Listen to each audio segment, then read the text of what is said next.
Hello, welcome to the channel and thanks for joining me. So today we're going to take a look at this Panasonic RX5030L radio cassette player, and it's a pretty tidy unit really. It's all present and correct. All the knobs, switches and dials are there. The aerial is still intact with a little plastic protective tip on the top. It's even got the original Made in Japan sticker adorned on the top surface there. All the switches, as I say, are there and seem to be functioning, but I thought it'd be time to give it a bit of a clean and a service. So I think the radio itself works, and a preliminary look tends to suggest the tape mech needs some work. So we'll just confirm that now, and to that extent we shall turn the thing on. So we'll put it to radio. There we go, that's working fine. And it tunes pretty well as well, especially considering the aerial isn't up. We've got FM stereo on the little light just there. Now, what we also have is the selector switch here is for the meter to say off, which just gives you an operation light. We then also get the battery status, which is full because it's on mains, and the level meter shows that it's working as a actual sort of output level meter as well. So it's a three-way meter on that, and that all works perfectly, which is fantastic. So we've got 4 different wave bands. We've got FM, long wave, medium and short wave, and I'll just see if any of those work now. Actually, we'll turn this up a bit, and we're going to get interference from the fluorescent light. But there we go. You know who this is. So that's long wave, Rosie's an absolute luddite. medium wave, and whether or not we'll find anything on shortwave these days is anybody's guess, but who uses that these days anyway on a general purpose boombox? Probably only for specialist use. So anyway, let's move on to the tape itself then. So we'll move the main switch over to tape, and you can see it's a lovely firm eject mechanism on that, and we'll put a tape in and press play and hope for the best. So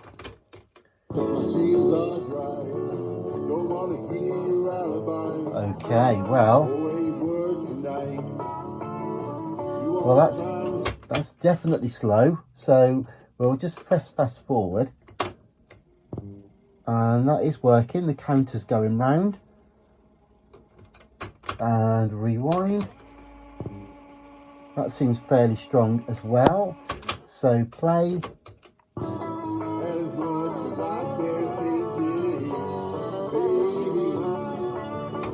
Okay, well, it's uniformly slow, so it'll either be a motor adjustment speed issue, or it could well be that we've got idlers on this which are running the fast forward and rewind okay, but the main drive belt itself is slipping, hence the slow play.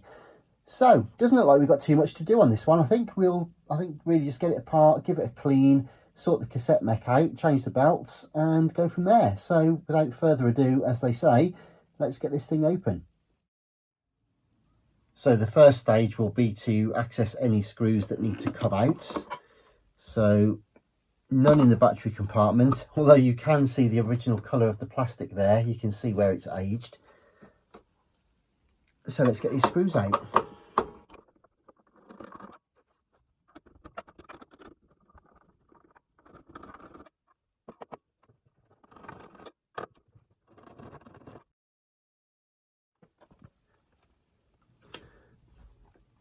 Okay, once the screws are out, we now need to remove the faceplate. Now the trick on these RXs, and if you know, you know, and if you don't, you can take hours doing this, is you eject the door, and if you pull it forward, I'll remove my cassette, if you pull it upwards, gently, like so,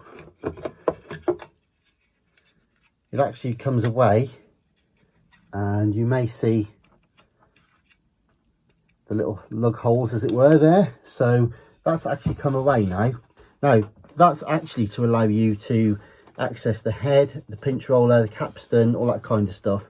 But I believe it also is what really helps with getting the faceplate off. So we'll just get these knobs off here, and indeed all of these, and I'm keeping them in order. So I've just removed the knobs, the switches, like so.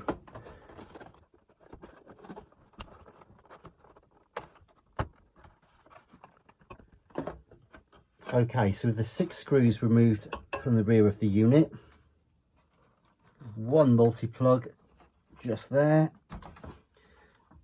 for the speakers, and the faceplate is away. Simple as that.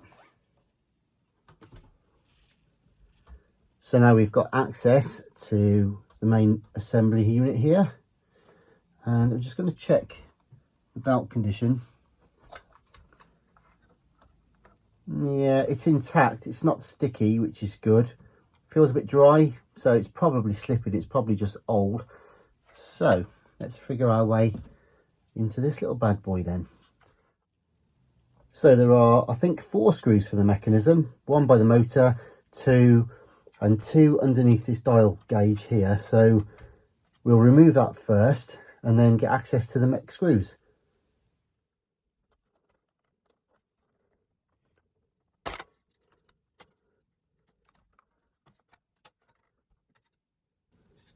So that unclips like so.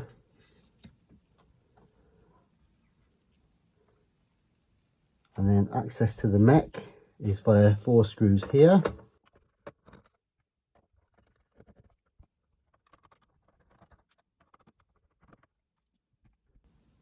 Now we may need to remove the bridge here for the dial cord. Okay, so I don't think this particular piece actually bears the dial gauge or the dial cord. I think it's just a bridge, so we should be able to remove that like so. And now, as long as we're careful, we should be able to extract the mech like so. Okay, now the head cables go through to a multi-plug just inside there. That's got it out. Okay, well, your leaf switch contact can come out, which is here, if I can get to it. Now, it's a shame, it's slightly unfortunate actually, that after all of that though, the motor is actually soldered to the board. The cables are soldered to the board there, and they're also soldered at this end. So, well, we could just desolder them, might make life easier. But there's the mech. There we go. And you can see that belt is just a bit slack, a bit loose. So we'll come and take a closer look at that in a moment.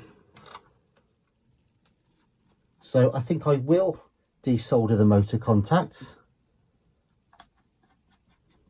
just to move all of this other stuff out the way, and then we can work on the mech. Now it is labelled negative and positive, but I'm just going to put a little black negative on that side to remind me that black is indeed the colour.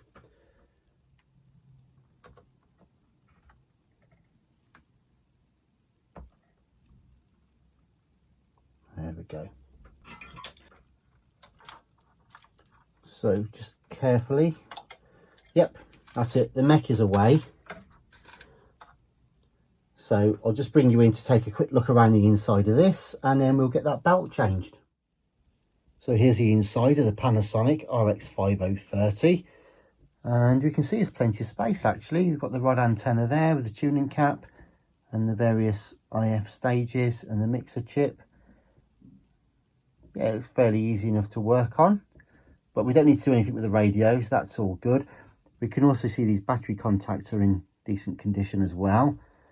The AC is that side, and we can see the fuse looks okay. We know it's okay because it was working fine just now, and there's your 4-diode bridge rectifier just there, and there you go. And the power chip is underneath there with the heat sink, so this will be the outputs, headphone outs and stuff there. But yeah, there's lots of space actually, got to say. Very neat and tidy. It's okay. So anyway, I just thought I'd just show you what's inside of this little beauty, and we'll go ahead now and look at this mechanism. So here's the tape deck again then. So Really nice unit actually. This is when things really were solid. Like the carriage is solid, really heavy duty, lovely. And we've got access here as well to adjust the speed for the motor. Counterbelt there. Now that doesn't look like it's too bad. We know it was working actually, so I might even leave that one in place.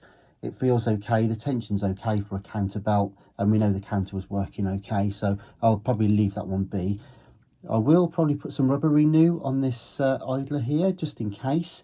Again, it did seem to be working okay, but we'll freshen that up, give everything a clean the pinch roller and the capstan, and indeed the heads as well, so we can see them just there. They're in really nice condition actually. Let me just see if I can zoom in a touch.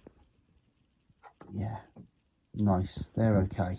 So the whole thing's got some sort of dust and dirt and grime in there, which is commensurate with age, of course. So yeah, there we go. Anyway, here's the bit we're here to see really. So as we thought, it was just a transfer wheel there for the forward and reverse, so we knew that was working okay. But here's the belt, and the belt itself, again, you can kind of, it's really demonstrating what we could see when we tried the unit initially, is that everything's working. You can see the motor spindle there, look, turning. Everything's linked up okay, and in theory, under no load, it will spin. But once you start tensioning it, or putting it under load, I should say, by putting a tape in there, what happens, if I just hold one, put some pressure on one, you can see that it's starting to slip really easily. So some of them will turn whilst the other one is still, and that's all it is really. Basically the belt's just got a bit dry, gets a bit loose over time, and it also, you know, it loses its elasticity, it loses its bite and its grip, and I can feel by running my finger along that it's quite dry actually. And in fact, there's just no give in it, if you know what I mean. So already I could feel that was going to come off in my hands just there. So anyway, the belt itself has got a really simple path, which is excellent. That's ideal. And I think what we'll do now is actually get that belt out. And so to remove the belt, we'll unscrew this one, which also has a spring underneath it, and that just sets the thrust clearance for the flywheel under tension there. So we often can get the belt out actually just by doing that. And this one though, when I look through, tends to tell me that it doesn't want to let it through. It's kind of quite a tricky pathway. Can you see it's got to go up over there, back over the pin and out. So we may actually have to do something else with this one. And that looks like it might even be a security screw. I'm just going to try it with a regular screwdriver for a second.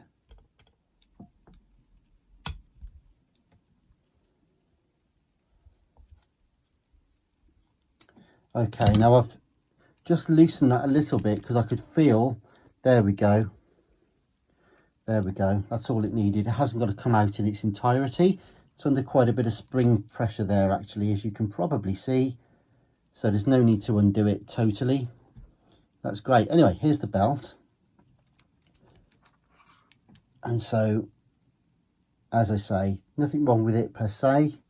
It seems to have kept most of its shape okay, but it's just seen better days. It's just pretty grim, dry and lifeless. So that's that. So what we'll do is get some IPA and just draw that across inside the pulleys. There shan't be too much junk on there because it's not like the belt has degraded or fallen apart or anything on us, but it would just be nice just to freshen up and give a fresh clean surface to those surfaces that the belt will run on. Also, while we're in here, we'll just give this thing a general wipe, get the dust out. I'm not going to strip it and re-lube it because the original grease is still working quite nicely. The mechanism itself is still free and springing back as it's supposed to do. So yes, this is a good time quite often to strip the whole thing down, remove all the grease and put new stuff in. But if it doesn't need it, then if it ain't broke, don't fix it, as they say.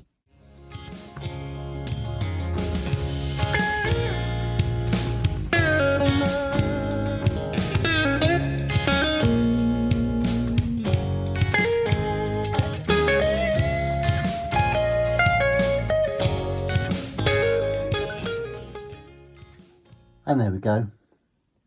Not a massive amount of stuff come off of that, but definitely worth doing. Gives us a nice fresh surface. So I'm going to carry on for a little moment and just give it a bit of a spring clean inside here, get rid of any dust and fluff or anything like that. Now, a fair bit of fluff and dust came off the mechanism, but the actual rubber is in good condition. You can see it wanting to turn the spindle even when I'm cleaning this. So yeah, as suspected, the forward and reverse are absolutely nice and strong. There's no missing teeth off any of the cogs or anything like that. So now we'll go ahead and clean the head as well, I think, in the pinch roller. As I say, the heads looked very clean anyways, but okay. Let's just do this capstan. I noticed it was turning really nicely, so I'm not going to strip it down and re-oil it. Again, this is just about sort of general maintenance really, and keeping an eye on it, like periodic checks. Obviously the belt needs to be changed, but as I keep saying, whilst I'm all for replacing parts, at the end of the day, if it's working otherwise, leave it be. Just giving it a freshen up and a zhuzh. Marvellous, good stuff. Okay, so I've got a replacement belt. It's a couple of mil smaller than the original one, but the other one was too loose anyways.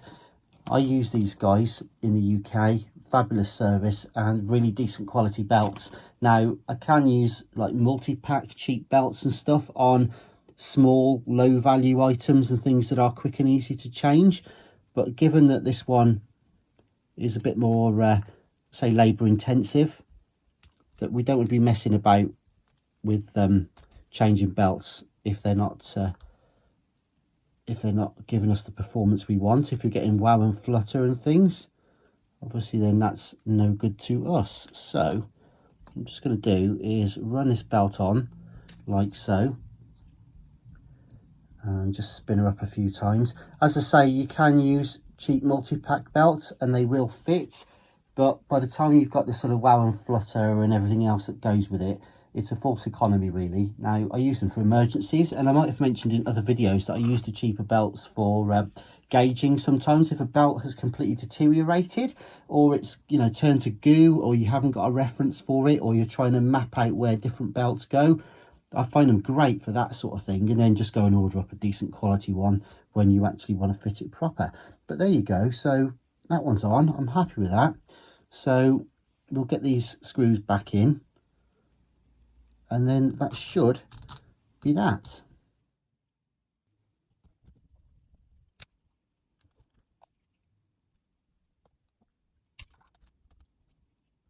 And you just want to check the end float. That's about right.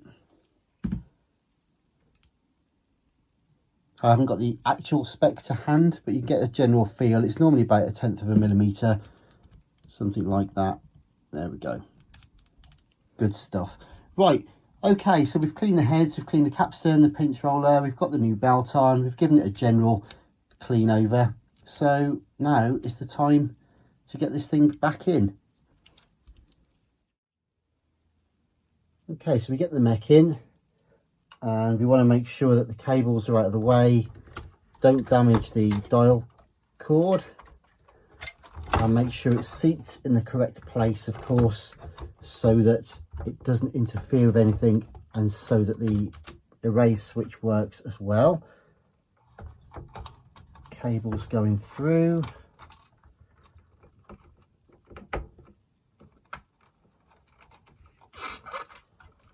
Into that engagement there, and the record switch now in place. Everything feels tight. We've got the record playback head multi-plug just there, and that came from inside that grip there, and then we screw it back together.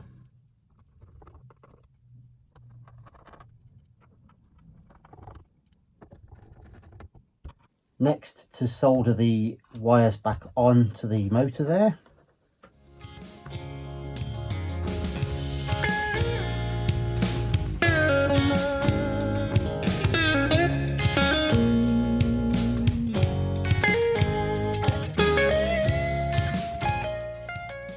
before we put the dial gauge and everything back on, we'll make sure it actually works okay first.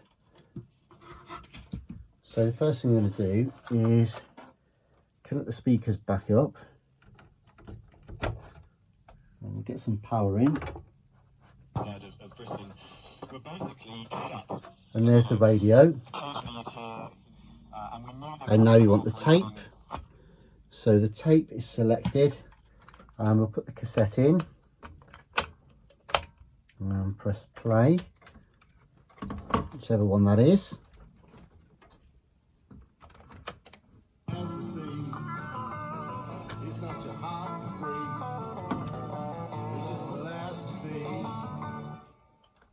Okay, well that seems to be okay. I'm just going to get a small screwdriver to adjust the actual speed if we need to.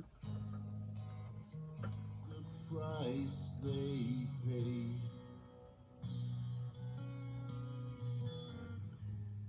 Hiding in the bunkers, shelling all around. Ain't no kind of living when they're living underground. Leaders, they're all talking, trying to light the way. Okay, that's about right. Now obviously if you've got a test tape, you can run that up to frequency and check that perfectly.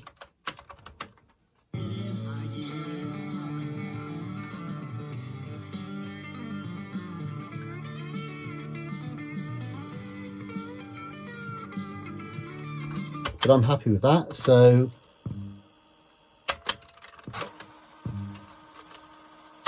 and play, pause,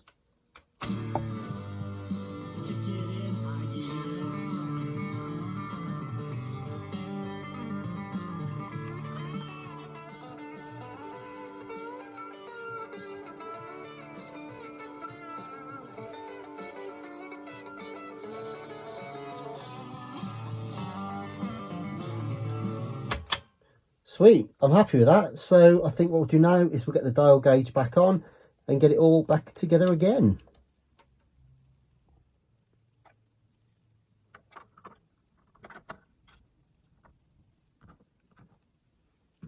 And that's nice and easy to put back because it's got some nice locating pegs just there and two on that side.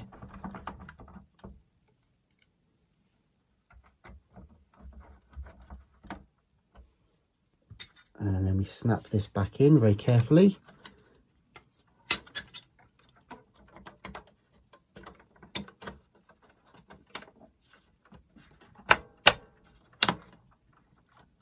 Like so. There we go. And just check in case it needs to clean. That's all good. And we can reattach these speakers. I've just cleaned the inside of the dial window as well whilst we're here.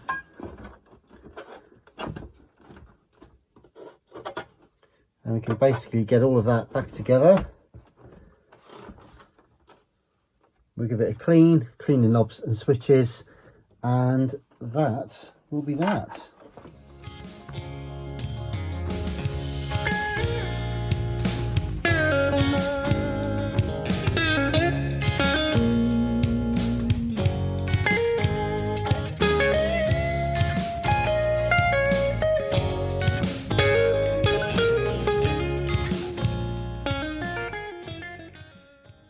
Almost there now. I've cleaned the knobs and the switches and stuff. They've come up really well for their age, nice and shiny. And also cleaned the cassette door. It's quite a substantial unit really, to be honest. There's quite a lot to this one. But there you go. And as I say, that's the secret to getting the faceplate off, is you've got to get those lugs there over the pins. So they're intact, no breaks or anything like that. So that's great news. And it's come up really well. Also, I've just given a nice clean across the whole unit, so all inside the speaker grill gaps and all that kind of stuff, and I've lightly polished the window as well to get rid of any sort of major surface scratches or anything like that. And you can also see possibly inside there It's all nice and clean now. The heads are clean, everything's sparkly inside there. So yeah, good stuff. All that remains is to get this back together and we'll have a final reveal.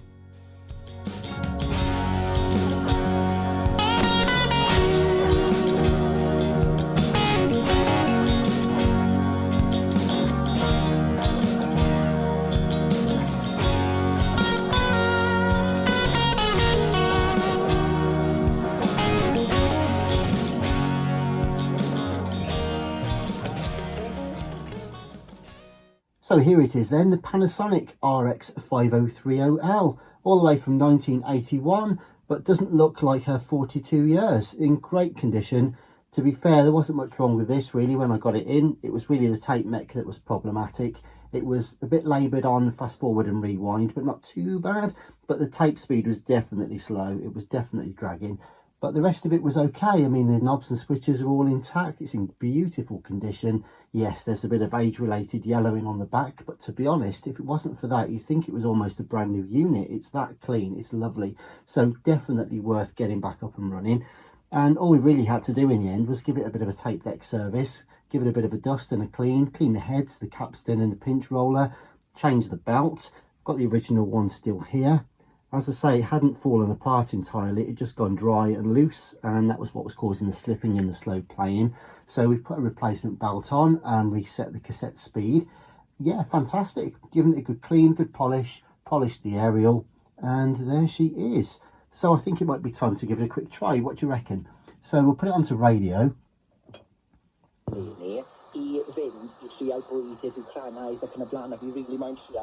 Now straight away that's on FM stereo, and that's actually a Welsh language programme, and I'm over in England, so it just goes to show how sensitive this thing is.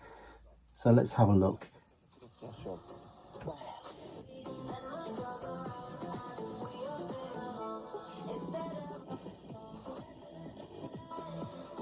So clear, that FM stereo is beautiful.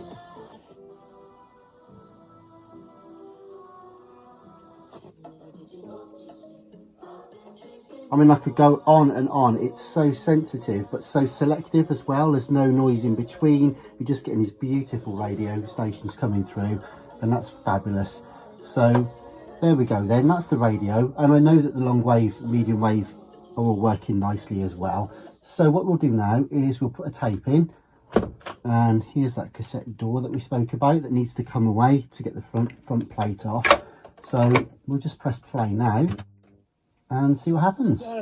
On Kiss Breakfast this morning. Onto tape. Even when it rains, let me buy you another beer. And let's get out of here. I want to just ride. And if we fast forward that, that's working nicely and the counter's going well. Rewind, same again, and back to play. Let me buy you another beer. And let's get out of here. I want to just ride. And you can see the level gauges are working as well, and the balance goes from left to right. Tone from bassy to trebly. Fabulous. Do you know what? Really pleased with that. It's a gorgeous thing. It's just works lovely. It's playing well on the tape. The radio is superb, and she's in superb, just gorgeous condition. So really pleased about this one. I hope you enjoyed the little service that we've just given it. So do please consider subscribing if you liked it, and indeed hitting the notifications bell for updates. So we've got loads of personal stereos, boom boxes, all kinds of stuff on the channel. So yeah, it'd be great to have you on board. Thanks for your support. Stay safe, and I'll see you soon. All the best for now. Bye bye.